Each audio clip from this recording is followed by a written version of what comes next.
Boa noite, meus amigos, minhas amigas. Boa noite a todos que acompanham sempre as nossas lives aqui pelo Instagram. Prazer mais uma vez tê-los por aqui.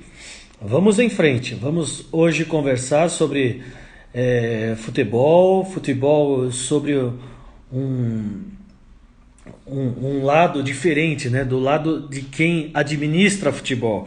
Hoje nós vamos falar com o Felipe Ximenes, que tem sido aí um grande mentor, né, de grandes treinadores, de grandes dirigentes do futebol e que admiram muito o trabalho do Felipe e ele já está aqui com a gente para conversar com a gente.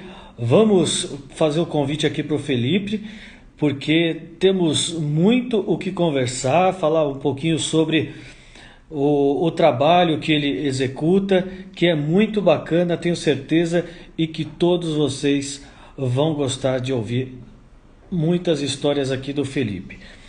Tá certo? Convite enviado, agora é só aguardar o Felipe e aguardar a chegada de vocês também que quiserem perguntar para o Felipe, ele estará aqui com a gente à disposição, falando muito sobre esse esporte que faz muita falta para a gente, né? Faz muita falta ficar sem o futebol e a gente vai conhecer tudo, a opinião do Felipe sobre a volta do futebol nesse momento, tudo sobre o futebol agora com o Felipe Ximenes. E eu agradeço a todos vocês que estão com a gente e que vão participar. Um abraço ao Felipe e um abraço a mais o Felipe Augusto, deve ser aqui que está chegando por aqui. E o Felipe Ximenes já está conosco para participar dessa live. Eu agradeço demais, Felipe, a sua presença aqui. É muito bom falar com você. Em primeiro lugar, uma boa noite. Quero saber de onde você está falando, porque eu sempre abro minha live assim, de onde você fala nesse momento e como tem enfrentado esse momento tão difícil para todo o povo brasileiro, povo do mundo, né, Felipe? Boa noite. Boa noite, Maurício. Obrigado pelo convite. Me perdoe aí eu ter pedido para você para antecipar um pouco o horário, porque as programações estão grandes. Eu vou ter hoje uma live muito interessante com o professor Ricardinho, Que legal, treinador do Magnus Futsal, né? que E legal. acabei Eu pedindo para... agradeço, não tem problema nenhum. É um prazer tê-lo aqui. eu estou falando do Rio de Janeiro, apesar de ser mineiro, né? Mas eu já resido aqui no Rio de Janeiro há um bom tempo. Legal. E como que você está encarando esse momento aí, Felipe? Tem tomado todos os cuidados? Como é que está a tua vida nesse momento? Maurício, na verdade, eu tenho procurado, como eu sempre faço, né? Aprender o máximo possível com todas as experiências, tanto as boas quanto as ruins. Eu tenho procurado tomar as medidas que eu penso ser as mais corretas, né? Baseadas nas informações que eu considero como mais fidedignas. Né? A gente está vivendo num mundo com muita desinformação, muitas informações desencontradas, a gente acaba precisando tomar uma decisão, né? É o que eu tenho feito, por enquanto, ficando dentro de casa o máximo possível, né? Mantendo a família dentro de casa também, e dentro do possível, procurando investir em projetos que a gente possa fazê-los sem sair muito de casa, né? O que não é fácil. É verdade, Felipe. Bom, pessoal, estou conversando aqui com o Felipe Ximenes, que é gestor de futebol. A gente vai falar muito sobre isso, Felipe. Primeiro eu quero saber sobre. Você falou que nasceu em Minas Gerais. Onde é que foi tua infância? Você nasceu onde? Como é que foi a infância? Como é que foi? Teve muita bola nessa infância? Conta pra gente. Eu nasci em Três Corações, sul de Minas, terra do Rei Pelé. Né? Tá, verdade. Você e Rei Pelé, por isso que tá ligado ao futebol, pô. Não necessariamente nessa ordem, né? É o rei primeiro, depois os Isso, súditos, né? depois. Eu, como qualquer criança aí na década de 70, né? Que cresceu na década de 70, eu nasci no final da década de 60. A bola, sem dúvida nenhuma, era a principal diversão, a maior companheira e o maior desejo da minha infância toda, sem dúvida nenhuma. E como é que foi? Você viveu jogando tipo, futebol na adolescência? Chegou a jogar futebol assim, mais no sentido profissional, alguma coisa, ou não, Felipe? O futebol sempre fez parte da minha vida. Eu fui atleta federado de futsal, de futebol de salão, antigamente, né? Uhum. Cheguei a ter uma curta passagem no juvenil do Atlético Mineiro, mas logo entrei na faculdade e a minha vida, desde então, sempre vinculada ao esporte. Já trabalhei em outras modalidades também, mas o futebol sempre fez muito parte da minha vida. Faculdade que você cursou o quê, Felipe? Eu fiz educação física na UFMG em Belo Horizonte. Aí da educação física você prosseguiu no futebol. Você continuou no futsal já para começar a carreira como gestor de futebol? Como é que foi essa chegada? Olha, Maurício, assim, eu tenho feito muitas lives, né, desde que Hum. começou essa pandemia e eu falo quase que a mesma coisa para todos. Eu já estou na minha 96ª live desde que começou a pandemia. Eu estou E na eu falo metade, assim, hein? Tô chegando lá.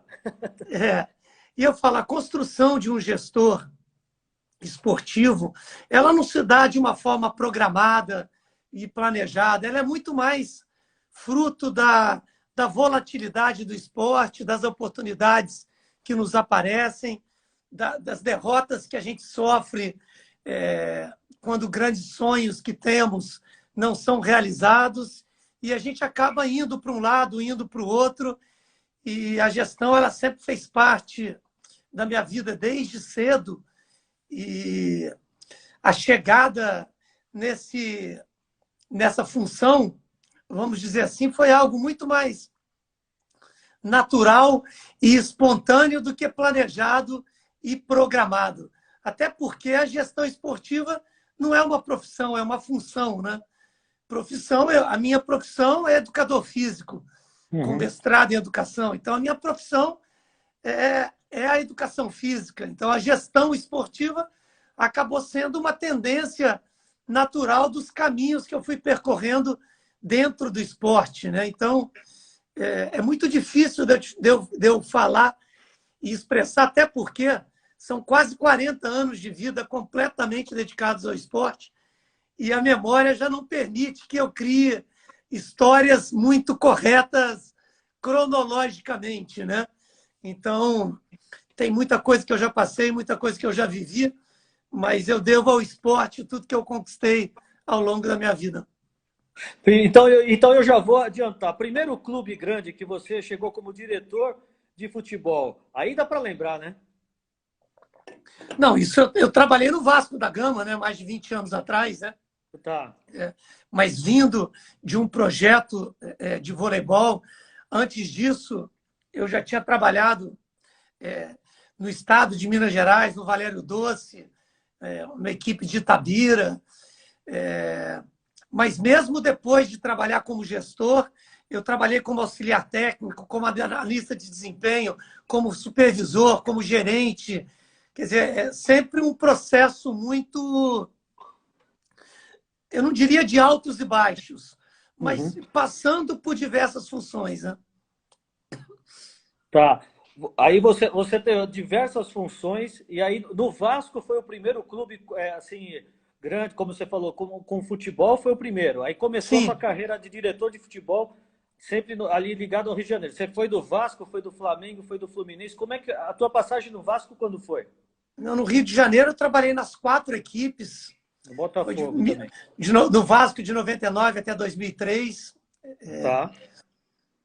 Mas eu passei, depois que eu saí do Vasco, eu fui para Cabo Friense, da Cabo Friense para o Botafogo, Botafogo para o Cruzeiro, Cruzeiro para o São Caetano para o Fluminense, Fluminense para o Náutico, Náutico para o Atlético Mineiro, Atlético Mineiro para o Curitiba, Curitiba para o Fluminense, Fluminense para o Vitória da Bahia, Vitória da Bahia para o Flamengo, Flamengo para o Criciúma, Criciúma para o Goiás. Goiás é bastante coisa. Se a gente for ficar falando da minha carreira aqui, ô Maurício, acho que a gente vai precisar de umas 5 lives, pelo menos.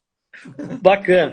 Então, eu quero te perguntar, como é que surgiu, então, ser instrutor da CBF Academy? Fala assim, o Felipe, o que é ser instrutor da CBF?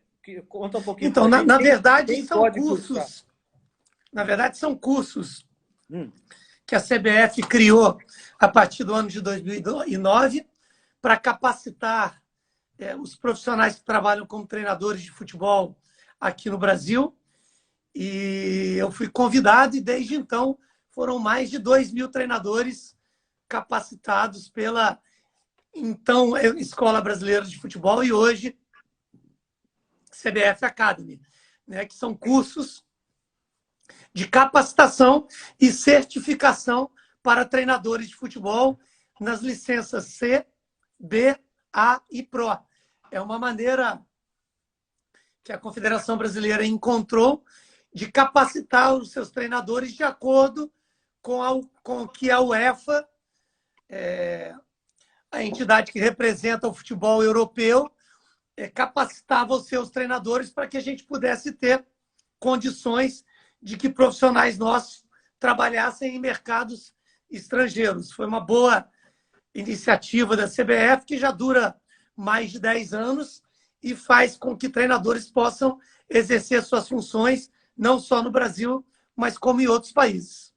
É isso que eu ia te perguntar. Eu já ouvi vários treinadores aqui fazendo aqui nas lives e muitos criticam essa parte, né? Que, por exemplo, não podem trabalhar fora do Brasil, na Europa. Como é que está esse processo hoje? Vocês capacitam na CBF?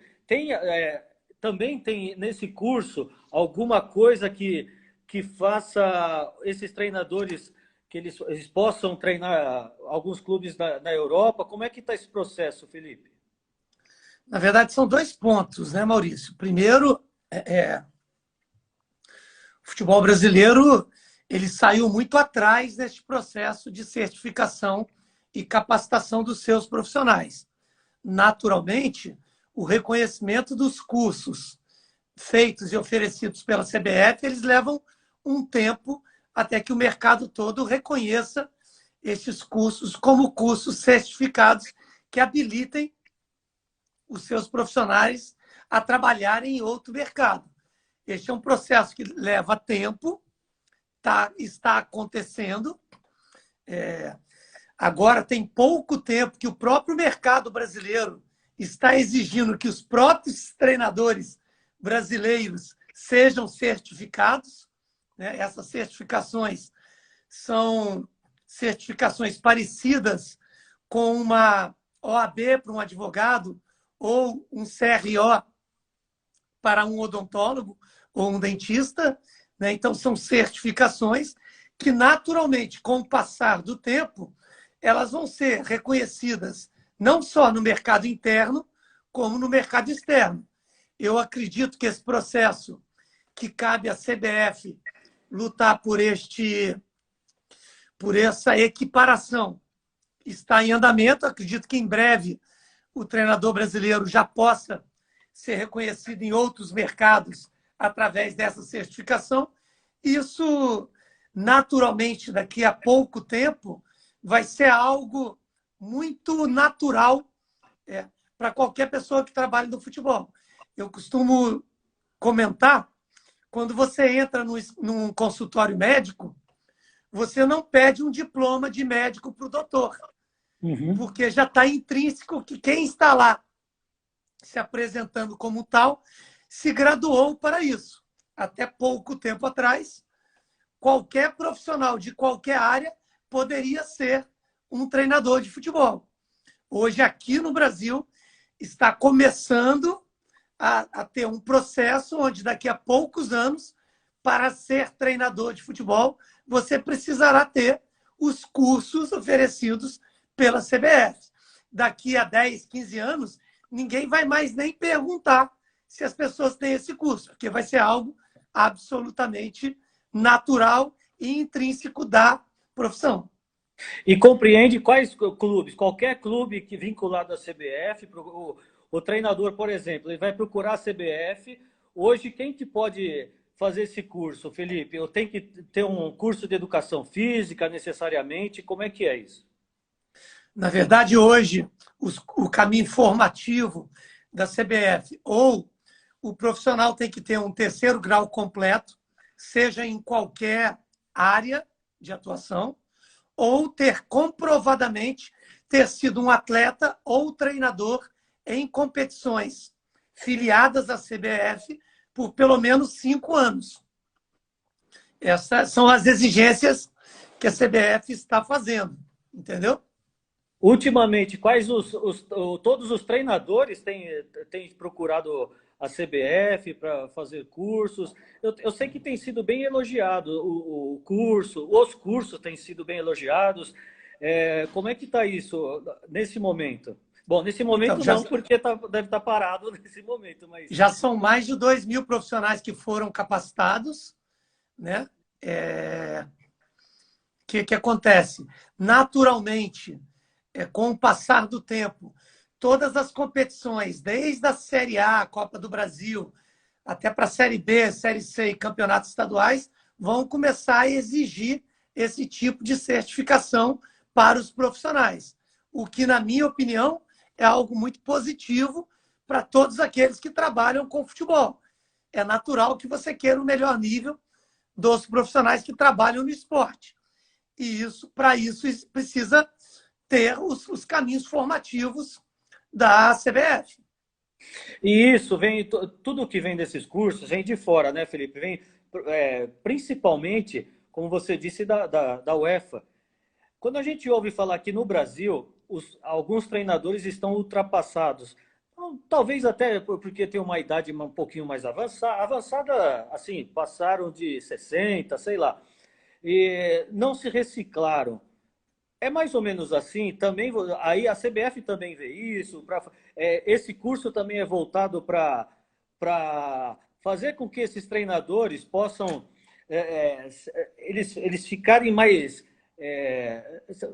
atualizados, é isso? Atualiza e em que nível eles podem ficar atualizados? Porque a gente ouve muito, principalmente aqui em São Paulo, que se já ouviu, e a gente tem o Vanderlei Luxemburgo treinando a Sociedade Esportiva Palmeiras nesse momento. Quantas vezes nós ouvimos falar o Luxemburgo é um cara ultrapassado?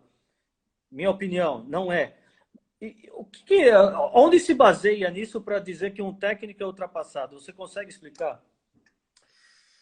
Puxa vida, Maurício, assim, é uma pergunta interessante. Mas, primeiro, né, a gente precisa entender que escolarização é uma coisa, capacitação é outra e certificação é outra. Tá. Então, existem situações bem diferentes neste processo. Né? A capacitação que é feita através do processo de escolarização é uma. A capacitação que é feita através da vivência prática do profissional é outra. E as certificações que o profissional precisa ter para poder exercer a sua profissão é outra, terceira, diferente. Assim, Tá. eu não gosto muito da terminologia reciclar. Né? Tá. Reciclar fica parecendo que é algo que existia, deixou de existir e se transformou em uma outra coisa. Outra Né? coisa, tá. É um papelão que é jogado numa trituradora, que era uma caixa, e vai virar uma outra coisa da mesma matéria-prima. Eu penso que seres humanos não reciclam. Seres humanos evoluem, passam por um processo de capacitação constante. Né? Eu não gosto muito de julgar profissionais de ultrapassados simplesmente porque têm uma idade avançada, assim como não gosto de caracterizar profissionais como inovadores simplesmente por serem jovens. Perfeito. Eu penso que capacidade e competência não se mede por idade. A idade é só uma das variáveis para a qual medimos a competência de determinado profissional. Particularmente no futebol, eu penso que a vivência prática ela tem um peso muito importante e deve ser valorizada. Mas isso não elimina e não anula a formação básica através das instituições de ensino ou instituições escolares e também as instituições que fornecem as certificações. Particularmente, o profissional que você citou, que é o Vanderlei Luxemburgo, ele não precisa fazer os cursos de certificação da CBF, porque ele já tem um número de jogos disputados no Campeonato Brasileiro que o permitem ter uma licença especial. Não é só ele, assim como o professor Parreira, assim como Luiz Felipe Scolari, alguns treinadores receberam isso. Outros, mesmo recebendo esta licença, optaram por fazer os cursos da CBF. O que cabe a eles é um livre-arbítrio de cada um deles escolher o caminho a percorrer. Mas eu volto a dizer, capacitação e competência não podem e não devem ser julgados nem pelo número de cursos que a pessoa faz e muito menos pelos resultados pontuais que acontecem dentro do campo. Que a sua... Deu uma falhada sua. E agora não estou te ouvindo. Deu uma Agora travada voltou. aqui, mas acho que está voltando agora. Voltou? Tá, meu. Felipe, quando você foi diretor de futebol dos principais clubes que você já citou aqui, quais você já percebia deficiências nos treinadores que você falava assim, isso aí depois pode como que a gente pode ajudar tal treinador, tal técnico? Quais as principais deficiências que você conseguia enxergar? Que você podia levar isso para eles, ensiná-los de alguma forma a gerir melhor a carreira deles? Maurício, eu penso que ao longo da minha carreira eu já tive a oportunidade de trabalhar com treinadores extremamente competentes, outros nem tão competentes. Eu acho que isso é natural. Eu penso que um processo de evolução do mundo também chegou ao futebol. Isso é natural. A transição de conhecimentos, de ferramentas e de repertório que o profissional deve ter para que ele se mantenha competitivo dentro do mercado.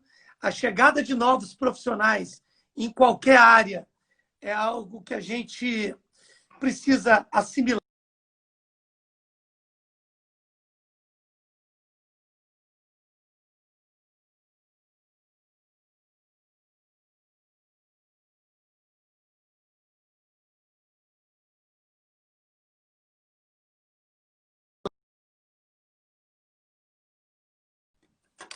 Está me ouvindo, Maurício? Maurício? Não estou te ouvindo.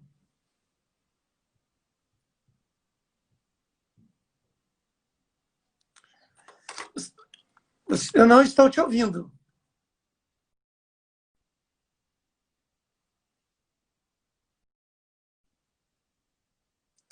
Eu não estou te ouvindo. Você pode escrever? Você está me ouvindo? Você não me ouve também?